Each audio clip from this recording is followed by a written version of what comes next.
Welcome to Literary Libations with Librarians. And this time we are going back to school because it is that season here in Monroe County. As we share our back to school titles, if you'd like to get your hands on any of them, there are several ways to go about doing that. The first, and probably the simplest, is to simply contact your local branch of the Monroe County Library System and speak to the staff there, and they'll be more than happy to assist you. If you'd like to request your own, you can go online to our catalog, and that web address is on your screen now. And that'll allow you to request physical versions, hardcovers and paperbacks and audiobooks on CD. And some of the titles you will also see are available digitally through one of our two platforms. The first digital platform is Overdrive, or you may hear it referred to as Libby. Libby is the name of their app. And Overdrive offers downloadable ebooks and audiobooks and also magazines. The second platform is Hoopla, and Hoopla offers downloadable ebooks, audiobooks, and also movies, music, and graphic novels.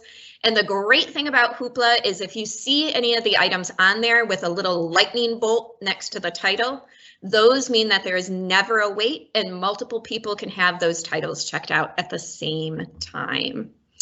I am Jennifer Graneski, and I'm the community librarian at the Dundee Branch Library. And our introductory question for this week is, what does the first day of school make you think of? How does it make you feel? And for me, while I loved school, I loved going to classes, I loved learning stuff, I loved being around books, the first day of school was always really filled with anxiety. Like it always just felt like, particularly once you hit that middle school, like elementary school is not so bad. You just kind of want to know what class you're going to be in and which friends you're going to see there. And then middle school, it turned into a whole other ball of wax.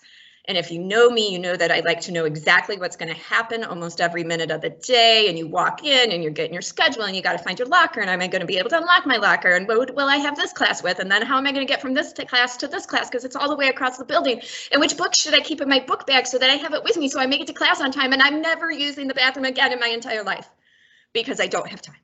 So yeah. And then usually once I got through the first day or the first week, everything calmed down and you found a routine and it was great. And you figured out, who you're hanging out with in the lunchroom and things like that. So, but that was my first day experience.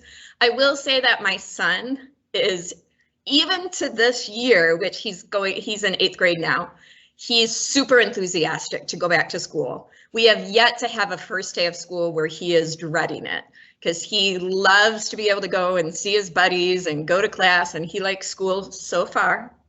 Crossing my fingers on that one. So first day of school is overall a pretty good one. So also with us this week is Kristin Brown, who is a reference librarian at the Bedford branch. And what sort of feelings, thoughts, memories does the first day of school bring up for you, Kristin?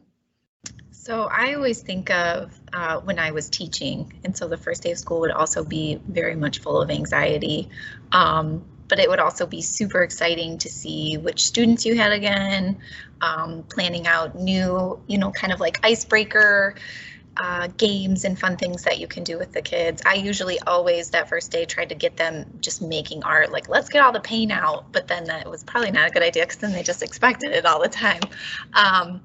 But to also go with that, my kids just started school this year. So my oldest just started kindergarten, my youngest started preschool, and so it was a mix. My kindergartner, I know she's going to do great. She was like, yes, I'm all for this. My preschooler, I was sobbing, like just, driving away, just bawling your eyes out. So every year has been a mix for me. It's been exciting, but also absolutely full of anxiety. It's such a crazy day. And I feel you on that first year thing, like kindergarten, dropping Tony off, he was so excited. And I held it together really, really good until I made it out of the building. And then as soon as I was out of the building, I was like, now I haven't been so bad in the other years, but kindergarten, I remember distinctly like, okay, just make it through the building, let him know I'm excited for him, get out of the building. Yep, and even like being a teacher and being on the other side and knowing how things are handled and knowing that they're in great hands and they're going to be safe. Like there's just something about being like, here's my kid, take care of my child. Yeah. And you worry about how they're going to do. You're like, oh, you know, will they find friends? Will they have fun? And yeah, are they going to have anybody to play with on the playground? Yeah. I asked my husband that, and he's like, oh no, like she'll figure it out. Yeah. My husband doesn't have the same thoughts going through his mind as I do. He's just like, he's fine. He's going to be good. Nope. Okay. Also with us this week is Isabella Arnold, who is a sub in the Monroe County Library System. And what thoughts do you have about the first day of school, Isabella? Well, I was always really excited to go back to school, and I guess I kind of grew up in a bubble just because I am a triplet. So I had two brothers going with me, and we were in the same class room together, K through 8th, I guess, and then we did have different classes in high school. So I never was worried about who I was going to see, who I was going to play with, who I was going to sit with, because I always knew my brothers were there. And one of my brothers always dreaded school. Like, it was a big deal, like every first night of school, and like through graduate school, he would be like freaking out. And so I was always the brave one. Like, I'll lead us to the classroom, everybody. Like, I'll get us there safely. Like, you have your lunch, do you have your books? Like, I'm in charge right now, not my parents. So I always enjoyed going back because I was bossy, I guess. And it's like, let's do this. It's time for, you know, second grade. We all got our matching backpacks. Let's go. So yeah, I was just really excited. And I mean, my son's only 1, but we're gonna go to story time next week, which is like our preschool. And so I'm already like, I hope he finds friends. I hope he plays with new kids. Like, who are gonna see? Are we gonna have a play date afterwards? And so I was always really excited. Like, I'm here for it. Let's, you know, break open these fresh notebooks and fill all the folders. So yeah. Thank you, Isabella. Also with us this week is Jen McCarty, who is a reference librarian at our Ellis branch. And what do you think of when you think of the first day back to school? I was one of the nerdy kids that was all about it. The first thing I think of for me is school supplies. It's still my favorite thing, going and getting new stuff. And like this year, both of my kids' teachers were like, we basically have everything unless you need specific things. And I'm like, but supply list? I need to buy notebooks. So I bought myself some pens because it had to happen. So that was always my favorite thing. I loved getting all the new stuff, seeing who you were going to, you know, who was going to be in your class. Now with my own kids, they're generally pretty excited. This year was weird just because of, you know, the life that we've had for the last year and a half or so. My youngest was really, really nervous, but he proudly came home yesterday. When I walked in the door yesterday, he beat me home. He goes, Mom, I made 3 friends. Even though he's the most outgoing kid and has never had issues, he was convinced he wasn't going to have any friends this year. And so that has been, you know, for the last couple of weeks, his big anxiety. So he made 3 friends yesterday and we're good. But yeah, for me, it was always excitement. And now for them too, it's generally excitement and, you know, getting back into the routine. It's good. Yeah, it is. And also with us this week is Ashley Lyfford, who is the community librarian at the Summerfield Petersburg branch. And what do you think of when you think of the first day of school, Ashley? I also think of new school supplies. I buy myself school supplies every year in September still, as a grown adult. Like, I cannot, like, my life doesn't even revolve around the school calendar anymore, but I need some new pens, I need some new notebooks, and maybe a new folder as well, or binder. Yes, those are good. I don't have kids, but when my husband was in college and I was already done, I was like, let's go get you some school supplies. Like, he's like, I don't need those. So I was like, yeah, you do. Well, I do. So we're going to go get them. So I definitely think of school supplies. I don't recall really having anxiety around the first day of school, which is shocking as I'm a very anxious person. But like, I too am kind of nerdy and I've always loved school. You know, it was socialization and getting away from my family and like out in the world. And I always was lucky to have friends. So I never had the first day of school anxiety. I definitely have it with my niece, but she does well too. So nice. And I'll third the school supply thing. This was the first year, like Tony and I went school supply shopping and we're going through the list. And I told him before we went, you know, look through your stuff from last year and see what you can reuse. Well, he did, and he came out and he was like, I need pencils and a notebook. Like, no, that can't be it. Like, you've got to need more, right? Like, you don't want to reuse this binder that looks barely used. I was like, couldn't you use a new binder? Let's go look at all the binders and all the decorations they have on them. And he was like, no, he just wasn't having it. He was like, nope, that's all I need. I would even buy like note cards and stuff, which I hardly ever used, but I got a new pack every year just in case. Just in case, because you might start a new study habit. Yeah. So, all right, thank you. And let's go ahead and start sharing our back to school books. And why don't we have Isabella kick us off? So both of my books I read in school, which when you said this topic, I was like, oh, I'm going to talk about these books. Like I already know. The first book I'm going to talk about is Gathering Blue, which I read in the 7th grade book club. And this was like the first book that I had read that I don't want to say it's like adultish because it's not. It's definitely like a young adult book. But it was a dystopian novel. And I mean, I had only read like Beverly Cleary and like Judy Moody. And so this was like a big jump off for me of other books can be like this. Like, oh my goodness, it's so good. So Gathering Blue is a part of a quartet by Lois Lowry. The first one is The Giver, and then this is the second book, followed by, I think, The Messenger and The Sun. And it's all about this like dystopian world where, in Gathering Blue specifically, where people with any type of disability or any type of weakness is considered a waste of space. Like they just go into this field and magical beasts come, and we're just not talking about those people. And the story centers around a young girl named Kira who has a kind of like a malformed leg, I guess, and she is recently orphaned, and they're just going to be like, okay, bye, you're just going to this field now. But they're like, wait a second, she's really good at weaving. Maybe we can use her talents, because within this society, there are people that are gifted in the arts. So they grab these children kind of who are really good at like woodworking, singing, and now weaving. And they're going to help make garments and this wooden statue thingy for the singer, and the singer is who recants the whole society's history at their big gathering, and he's like really like this important figure, and it's the singer, and he wears this beautiful robe. And so Kira gets to go to kind of like, I don't know, their government building to live, and she starts apprenticing, trying to fix this robe and learning how to dye things, and she already has this huge knowledge of it.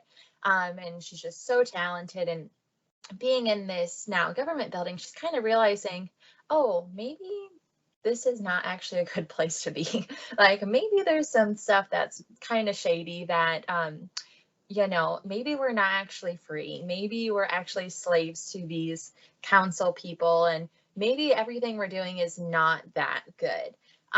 So the story is just kind of her growing up and realizing that there's more to life than what she thinks, and there's more to their world. And you're kind of getting stories of this other village that it's all disabled people. It's where all the people that we thought we lost have gone, and they get married and they're happy and they're like a community, and it's everything that we're not over here. So it's kind of like this back and forth of, do we escape? Do we not? What do we do? And it's fast. I loved it. I've read it multiple times since the 7th grade. And the whole series is really good. And yeah, I don't want to give anything away if they get out or not.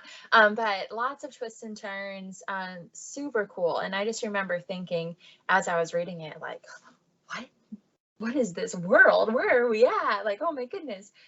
So yeah, super great. I loved it. I feel like I need to go and reread it actually now that I'm talking about it. And so yeah, that's Gathering Blue. And then my other book is called The Gilead by Mary Lynn Robinson, I think, and another quartet series, which I thought was funny that I picked 2 books that are quartets. This is the first book, I believe, in the series, followed by a second one called Home, which is about like another family in their community, another one called Lila, which is, I'll explain later, and another one called Jack. So there's 4 books in this series. The latest one just came out just a few years ago, I believe. And it's a long, like, journal entry pretty much of a pastor who lives in Gilead, Iowa. And he is at the end of his life. And he is just kind of writing down his stories and life lessons for his 7-year-old son, also named Jack. And his John Ames is the pastor, I guess I should have said that first. So he has this young wife and this young son, and he is recognizing that, you know, his time on earth is limited.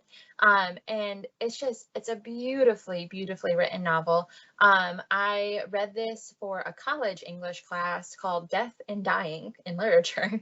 You know, not something I'd actually pick for myself, but it fit in my schedule. And so at 8 a.m. I talked about death and literature.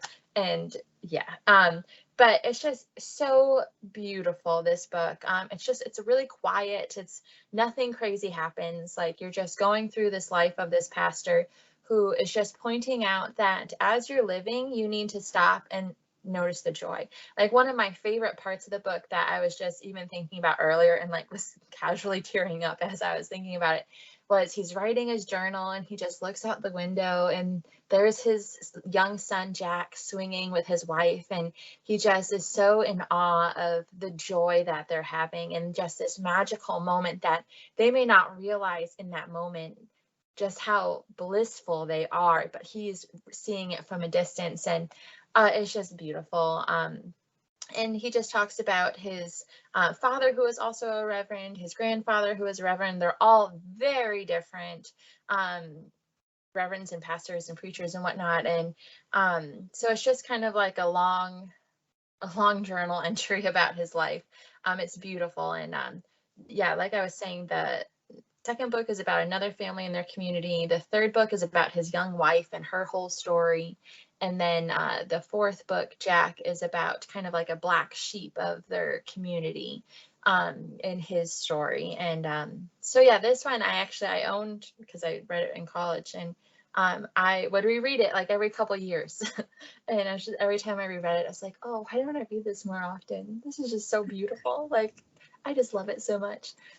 So yeah, and I feel like this book is like low-key super popular. I'm not sure if anybody else has read it before. But it's on a lot of lists as like, when I was just Googling it today to remember everything, it's like the second best novel of all time out of like a list of 100. Barack Obama said that he loved this book. So yeah, it's really quiet. It's really beautiful. Yeah, and that's the Gilead. Yeah, I think that one was on the list when PBS did, I don't know, a year or two ago, they did like the 100 most loved American novels, because it was a wide variety of works. It wasn't books that we would normally think of. And I think it was on there because I think I remember seeing it on our display when we put it together in the branch for that. And awesome. I had that list and I highlighted all the books I read, and I was like, I'm going to read all these books. I never went back to it, but it was on that list. Yep. And if you like PBS's book festival is starting, and I believe this Sunday at 6 p.m. on most local PBS channels. You can see LeVar Burton reading Rainbow, should be the Jeopardy host. He is hosting their introduction to the PBS Book Festival. So I think that's on at 6 o'clock. Check your local listings for a correct time. But thank you, Isabella. And let's have Ashley share her back to school titles next. Sure. So we will start with the most fun one, which is We Don't Eat Our Classmates. This is a kid's book, and it is super, super fun. It's about Penelope the dinosaur and going to school, a human school, and, you know, how is she going to make new friends when they're all so tasty and delicious? So, you know, it just goes on like, Penelope, no, we don't eat our classmates, and, you know, kind of goes from there. It's just super fun and super cute. And if you haven't looked at it, you should. And then The New Kid by Jerry Craft is actually a J graphic novel, and it's about a new kid, obviously, starting middle school at a new school. And not only is he starting at a new school, he's also African American. So he is one of the very few at this school of a different race. And so there's a little bit of that in there. What happens is he really wants to go to like an art school, but his parents enroll him in this academic private school where he just doesn't feel like he fits in. So not only is he not from the community, like he has to get bussed in, he just doesn't fit in. And so it kind of goes from there to talk about like, you know, just the story and how it goes. I really like this because it is a graphic novel, and you know, for those kids that's hard to convince to read, like my niece, this was a really good one to start her with. And also many kids can relate to not fitting in, right? No matter what the reason is, I feel like everyone at some point in their life feels like they don't fit in. So if you have a student or child that's struggling with that, this is like a great novel for them to pick up. And then the last title I wanted to talk about is called Silent Night. And this is actually book 2 in a series, but you don't have to read the series in order to read this book.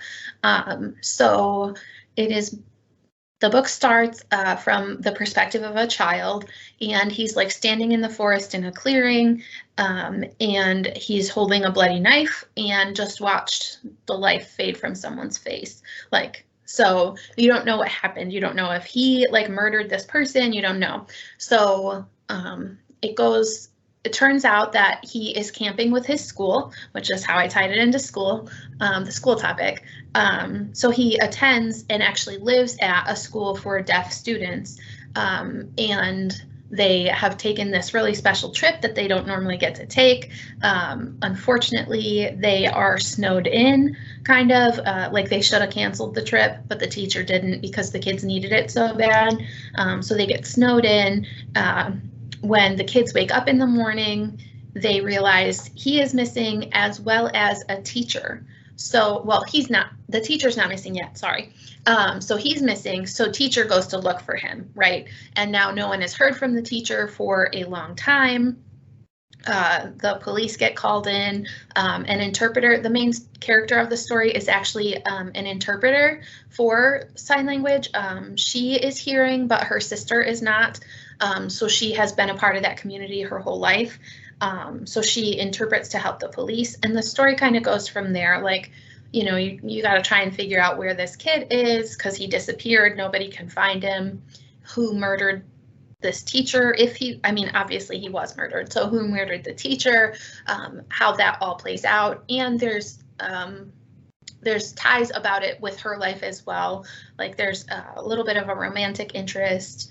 Kind of a love triangle, but it's mostly suspense and just trying to figure out what happened to the child and to the teacher. And now I never want to let my child go on a class trip ever again. I know. Yeah, but I'm sure it's a good read. This is the second, I think this is only the second book she's written, like total. The first book in the series was her first book. I read that as well. I'm pretty sure I might have talked about it at a previous LLWL, not sure, but I think so. And she's a fabulous writer. I think she's done a really great job.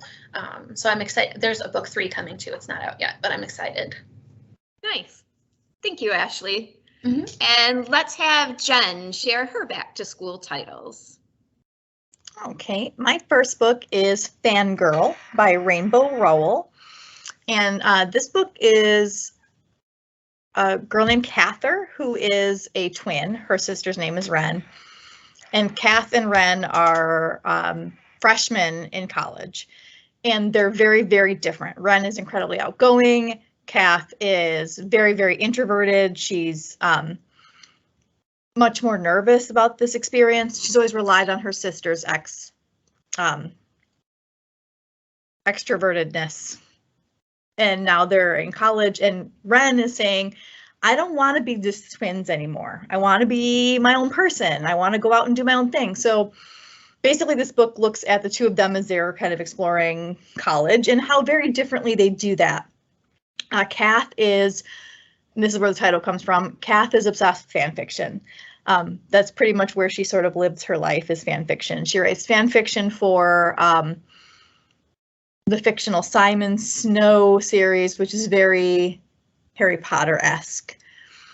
And so Ren used to be super into this with her, and now Ren isn't. So they go to college, and Kath has to figure out, like, how do I navigate this world now without this other part of me, this, my sister, who's always been the one to help me through, and they're not rooming together, and Ren is partying a lot, and Kath is just consumed with finishing the latest fan fiction story that she's writing before the final book in the Simon Snow series comes out. And of course, there's other stuff that goes on. Kath's roommate is older and really cool, and then there's a boy, and he's super outgoing and super great, and how do we feel about that? I just related to this book so much as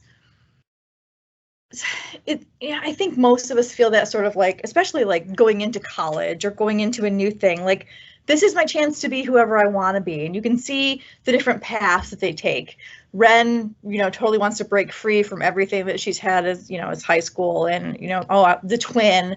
And Kath is like, but we're good. That was good. Why would I want to leave all that behind? I'm fine. Like, those are the things I like. I don't need to move away from my fan fiction. I don't need to move away from my high school things. Like, I'm good with that. And at the same time, Kath is discovering herself as a writer. It was just a really fun, light, kind of coming of age-esque story, even though they're older than most sort of coming of age books. But, there's a lot of stuff in there. There's some issues with their parents. Their dad has some mental health issues. Their mom is kind of absent, and that plays a part in it. But it was just a really fun book watching these two people grow through the course of their freshman year, particularly Kath. She's the main character, but there's also interspersed with selections of Kath's fan fiction, which is fun. I'm not a huge fan fiction reader, but I know a lot of people that are, and I kind of understand that world, and I get where, like, the seriousness that she takes for it is from. She loves the Simon Snow books so much, but she also just loves the world and, her building of her own world. So this is just really fun. I really liked it. I love this author. So that's Fangirl. My second book is The House in the Cerulean Sea by T.J. Clune. And this was one of our recent book club books for my book club. And I don't know that I can even talk about it. I'm just going to give a loving sigh. It's delightful. I mean, I feel like that's the best adjective to describe this book. So this book follows, and I'm going to forget the main character's name, so let me look at my notes. Linus. Linus Baker is a sort of overworked, underappreciated caseworker for a government agency. And in this world, there are magical beings. And Linus, in particular, his job is overseeing orphan magical kids. So he goes to the orphanages, or almost like boarding schools, which is how we got it in here, and checks up on their status. And there's a really, really wide variety. Like, the first person we meet has some, like, telekinetic powers. Well, Linus gets called in to the Department of Extreme Upper Management, I think is the correct title. And they're like, hey, we got this case. You're the guy for us, Linus. He's very, very serious. He's very, very strict. These are the rules. I'm going to follow them. I'm not going to get attached to these kids. I'm not going to care about what happens to them once I put my report in. I'm going to do my job. I'm going to be done. That's it. He's very rigid. He's very firm, and this is the job, and this is what it is. They decide he's the perfect person to investigate this boarding house, orphanage that only has 6 kids, but they're extreme 6 kids. So they're going to send him to live on an island where this school is for a month and report their findings on whether or not the school should remain open or not.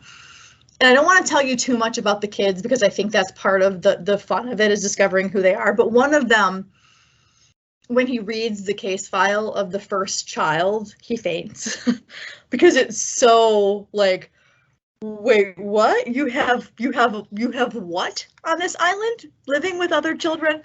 One of them is basically kind of a gelatinous being who is obsessed with becoming a bellman. It's it's adorable. This book was just, it's very whimsical. There's obviously a lot of like subtext to just sort of racism and how we divide each other, and othering. There's all these signs around town and around like the villages and whatnot. See something, say something. Because anybody who has magical powers or is different is separated. And so like there's a town very close to the island where they're terrified. They built up the school and the orphanage as these, beasts, and they're kids. They're just kids. They're different, but they're kids. And Linus slowly starts to realize this too. Like, even though he was afraid at first, he realizes, wait, no, these are kids who have real feelings and real goals and real expectations. And there's a little bit of romance, and it's cute because Linus is incredibly just sort of befuddled. It's very British. Delightful. This book was just wonderful to read. It was kind of a warm hug. So I highly, highly recommend this story. I loved this book so much. I've had this on my to read list for probably well over a year, probably since when it came out, and saw the reviews, and I was like, oh, this sounds like a book I would love. And then I still haven't read it. And now you're talking about it. I was like, I got to move it up the list. I had wanted to read it as well because I had heard it was so good. It was way better than I expected it to be. It's just lovely. Nice. Thanks, Jen. And let's have Kristin share her back to school titles. All right, so going with my usual theme lately, both of my books are kind of Halloweenish. They are also both graphic novels because I've also been super into graphic novels. And I have to give a shout out to the patrons at Bedford because I've been hitting the book lotto. I just keep looking on the shelves as patrons are returning things before we put them back out into circulation on the shelves. And that's how I picked up my second choice, the OK Witch. So now I just thumb through and see like, what did people bring today? Because they've been bringing back a lot of good books. So I'll start with the Seance Tea Party. And I had to give a shout out for this one. I just read this one. I'm absolutely in love with it. So this one is only available through Melcat, which normally we don't talk about, but this was such a wonderful graphic novel. So it revolves around Laura, and the whole book is really kind of a coming of age book. So she's noticing that her friends are kind of starting to distance from her, and they're into really cool things now, right? Like going to parties and getting more into what they look like and the makeup they're wearing, and less into the kid things that they used to do. But Laura, she just wants to still be able to do those things. And she's having a hard time figuring out, like, I'm not ready to do all those big things. Why can't I still be cool and do the things that I like to do now? So she's super into, carrying her stuffed animals with her. She's super into Halloween things, right? Like she loves reading, imagination, coloring, all these things that are generally known as kid things, but still everybody can do them. It just depends on how, I guess, you kind of play it out to others. So she ends up having a tea party. And then she thinks, well, I'm going to turn this into a seance tea party. I'm going to see if I can talk to some ghosts. And so she contacts the ghost named Alexa, who is haunting her house. But Alexa was actually her imaginary friend when she was younger. And so her and Alexa just formed this really wonderful relationship. And through this relationship, Alexa kind of pushes her and gives her this confidence, like, hey, you can still like what you like, but go to some of those parties. Maybe see if, like they're not as bad as you think. Maybe, like if you go with a couple of your friends, see how you like it. So she kind of pushes her out of her shell a little bit. And then in the process of that, Laura starts to find her balance. So she dyes her hair and she starts putting makeup on, but not a whole bunch, just a little bit. But she still likes all of her stuffed animals and all of her Halloween things.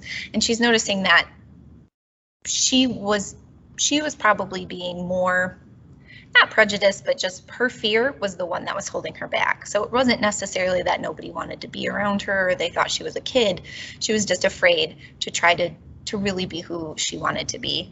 And then you actually find out about Alexa and how she became a ghost in her story as well. So they both transform through this book. I loved the illustrations in this book. What I also love too is it's very inclusive and it's very diverse. All of the characters are inclusive.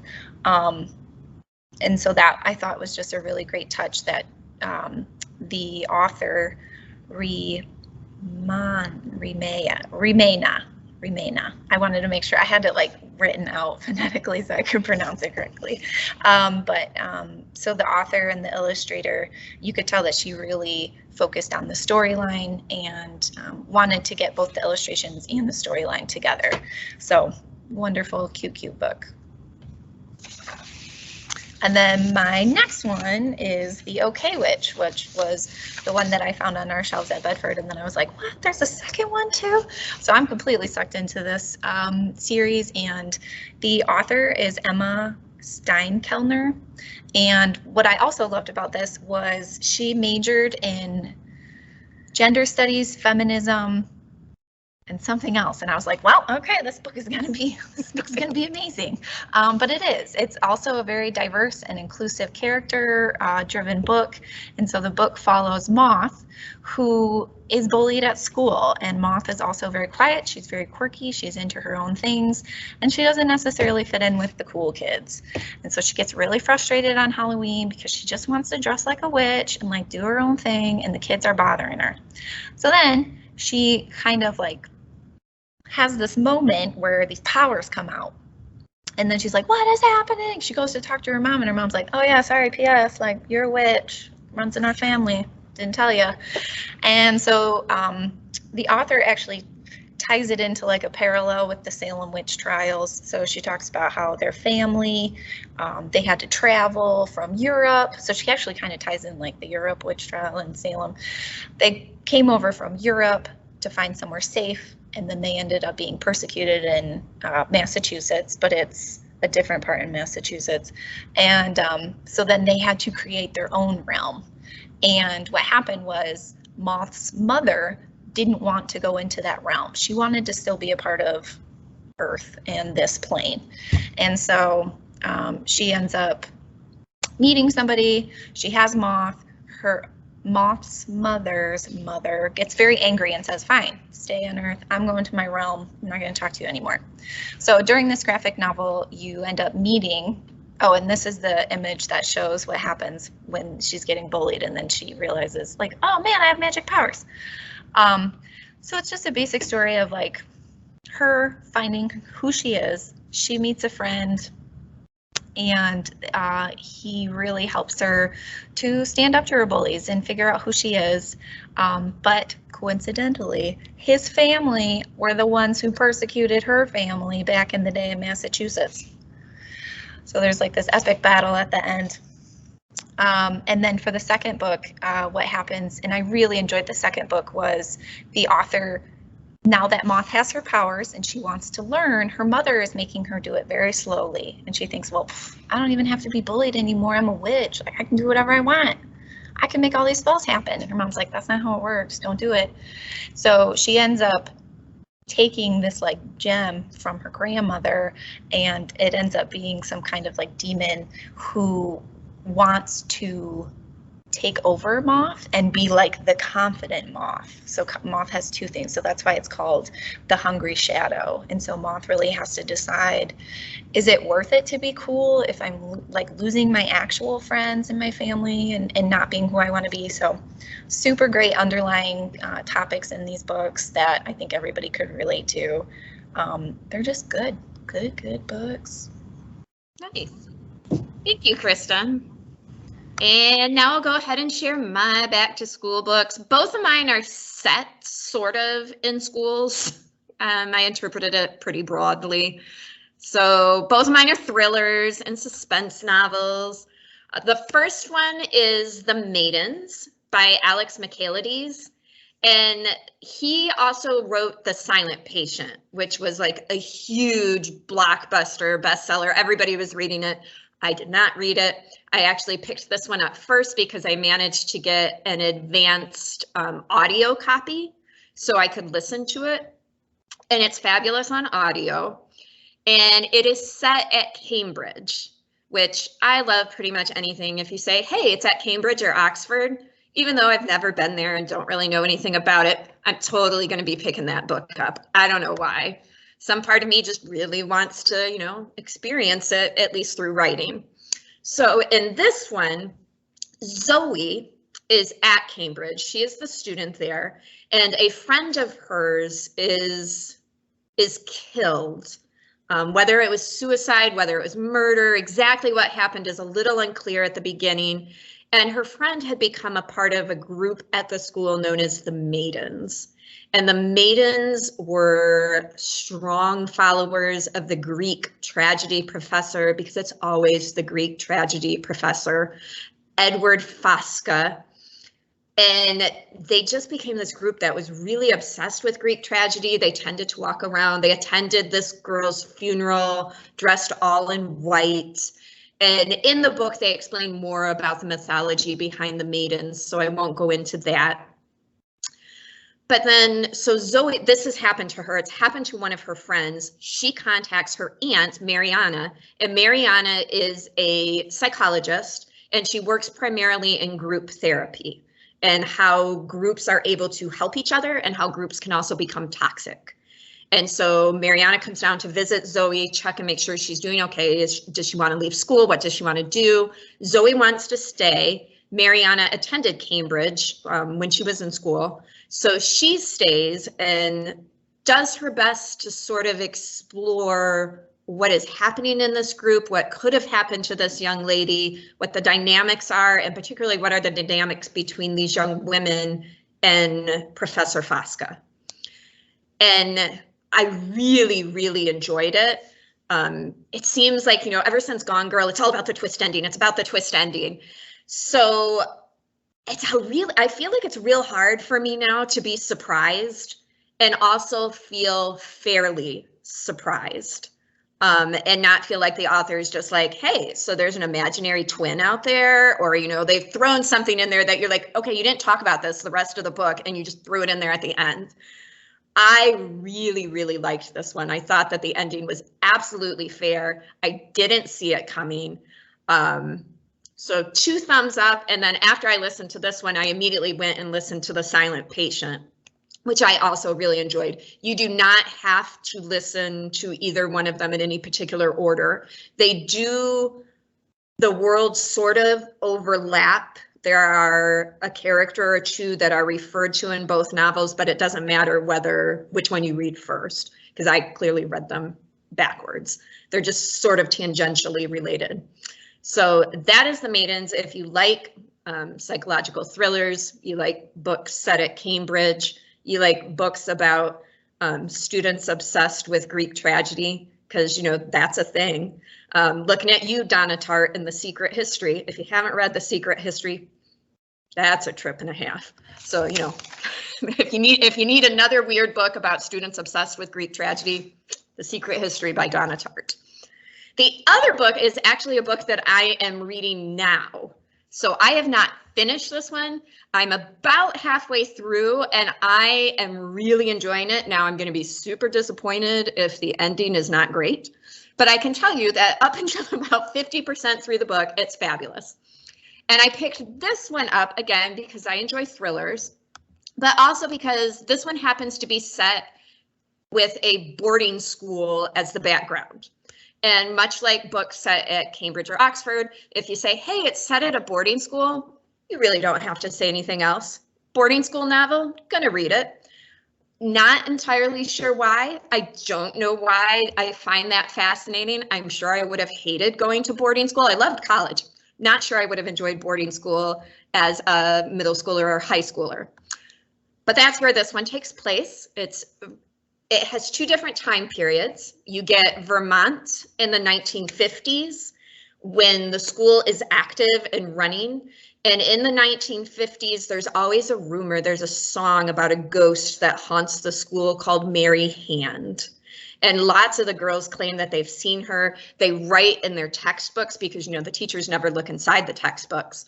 So in order to like share information, girls from the school in the past write about Mary Hand and maybe what they've seen and what they've experienced with her.